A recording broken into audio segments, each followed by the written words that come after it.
My name is Professor Jamie Jones, and I would like to tell you about not only the Civil War, but also how it impacted Belle Meade, one of the largest plantations in Nashville, Tennessee. The American Civil War was fought from 1861 to 1865. This war was between the northern states and the southern states. Follow me to our first stop. As I was saying before, the Civil War was fought between the North and the South. The cause of the Civil War can be explained in three main sections.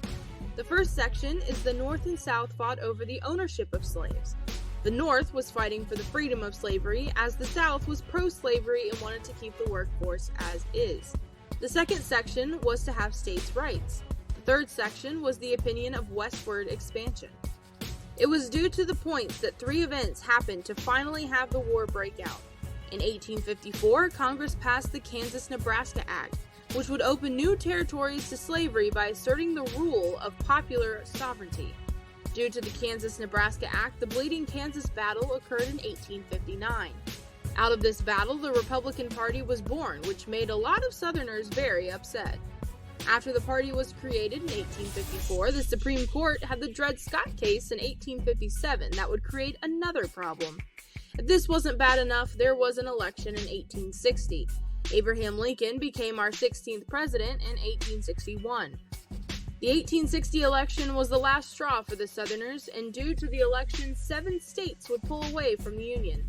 When these states pulled away, they were known as the Confederate States of America. After the original 7 states left, there would be 4 more states that would follow. April 12, 1861 was the day that everything changed and paved the way for the next 4 years. The Civil War had begun.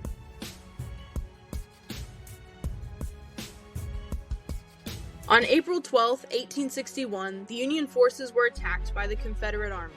This battle lasted over 34 hours until the Union Army would eventually surrender. This battle ended on April 14, 1861.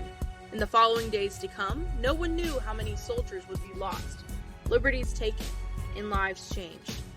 Now back on the Belle Meade farm, William Giles Harding would take control and would own 3,500 acres and 136 enslaved workers. During this time, Harding created the Harding Light Artillery, which was one of the first Civil War companies organized in Tennessee. As the fighting continued on February 25, 1862, Nashville was captured, which caused the Confederate forces to abandon Middle Tennessee. Due to Harding not taking the oath of allegiance to the Union, he was arrested and was sent to Michigan from April 2nd to September 25, 1862. His wife Elizabeth McGavick wrote many letters asking for his freedom to be granted, but they were all denied. When he was able to return to Belle Meade, he was placed under house arrest until the war was over. Throughout 1862, the Hardings began to have issues with soldiers foraging through their food and supplies. This issue continued into 1863, when William Giles Harding came home and he asked Andrew Johnson for protection. There were 2 Union soldiers sent to guard Belle Meade, and that seemed to help the problem. January 1863 was the turning point of the Civil War. On January 1, 1863, President Abraham Lincoln came out with the Emancipation Proclamation. The Emancipation Proclamation stated that all slaves in the 10 rebellious states were now free. You can imagine that this would upset many parties involved. President Lincoln wasn't liked from the beginning, but this action made him even more unliked by the South. Due to this new order, most of the Southern plantation owners didn't tell their slaves until a Union soldier would come to the community and tell them. The slaves would be freed to go to the Union side or men to join the Union Federal Army. If the plantation owner was kind, they would also offer the freed slave to continue to work for them, but they would have a better living arrangement and receive payment. There were many slaves that took advantage of the second option, since most of them were born on the farm that they were working on.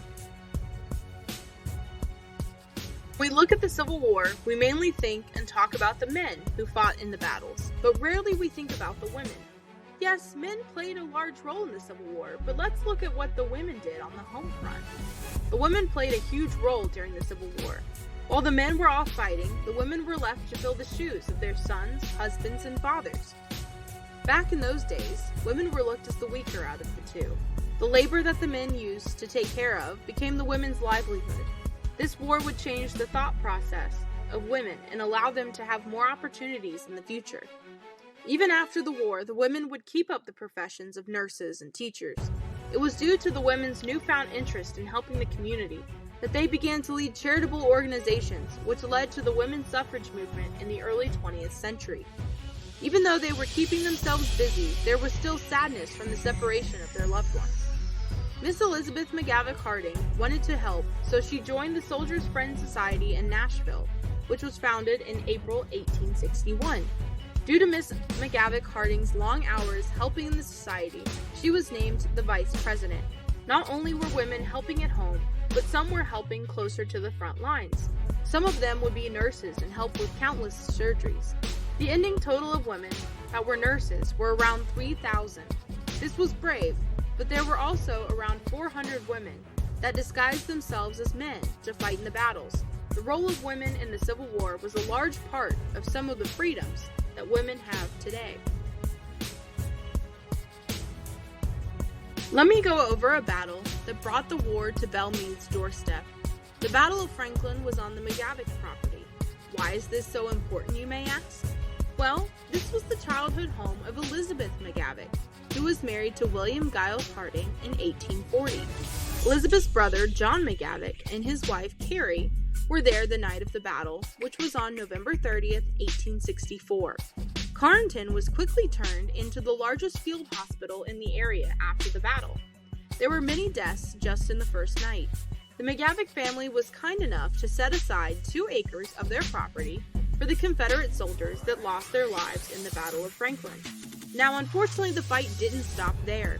The Battle of Franklin was a victory for the Union Army, which made General John Bell Hood, general for the Confederates, move towards Belle Meade in the Nashville area.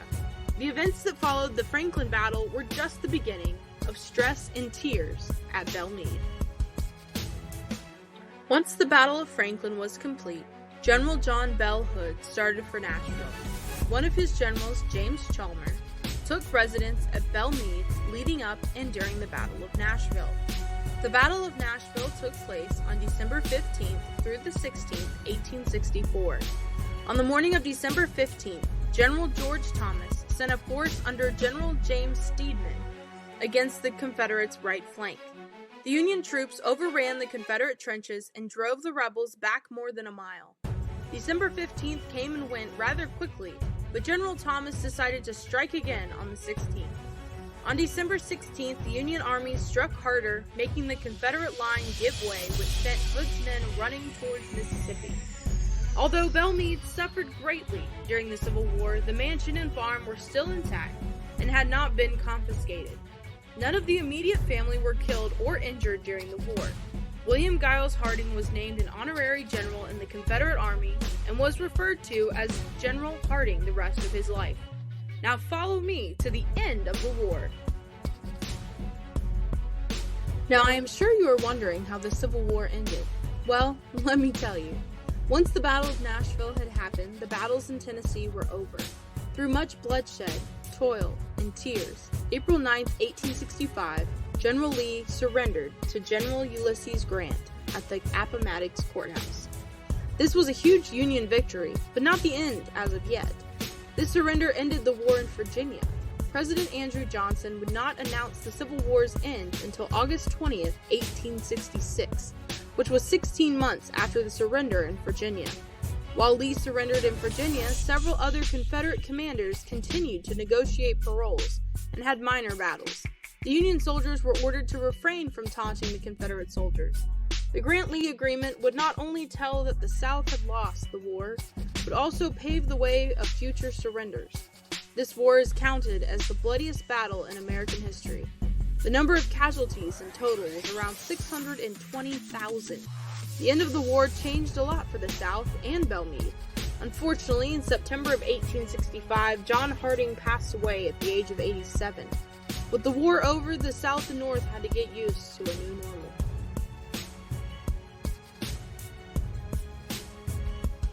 After the Civil War was over, the United States had to recover and went through Reconstruction from 1865 to 1877.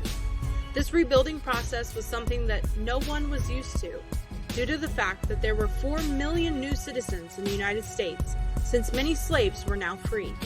Radical Reconstruction began all because of the Reconstruction Act of 1867. In this, it allowed newly freed slaves to gain a voice in the government for the first time in America's history. During Reconstruction, the Republicans represented a coalition of black people along with carpetbaggers and scallywags, as white Republicans from the North and the South. In early 1866, Congress passed the Freedmen's Bureau, and the Civil Rights Bill was sent to President Johnson for approval. President Johnson would veto these bills, and that would culminate into his impeachment in 1868.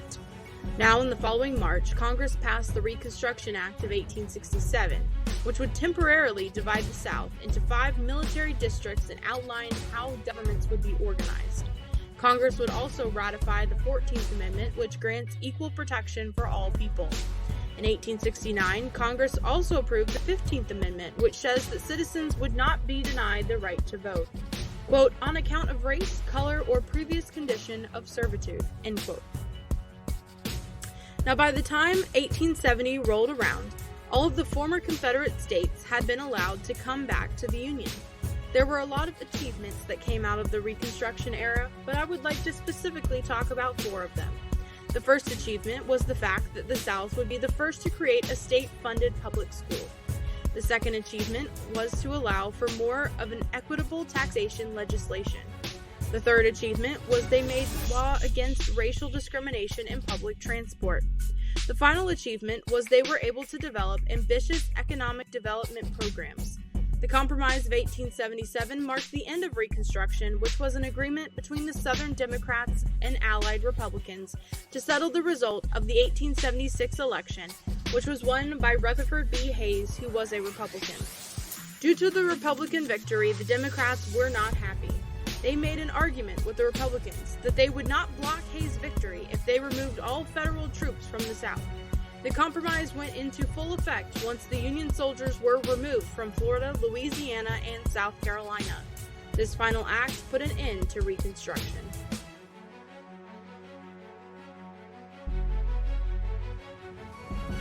I'm afraid that our time together is up, but I hope that you have learned that Belle Meade played a huge role in Civil War history. The Battle of Franklin and the Battle of Nashville directly impacted and influenced daily living then and continues to chart the direction economically, financially, and allowing all persons to have freedoms and opportunities to pursue their dreams.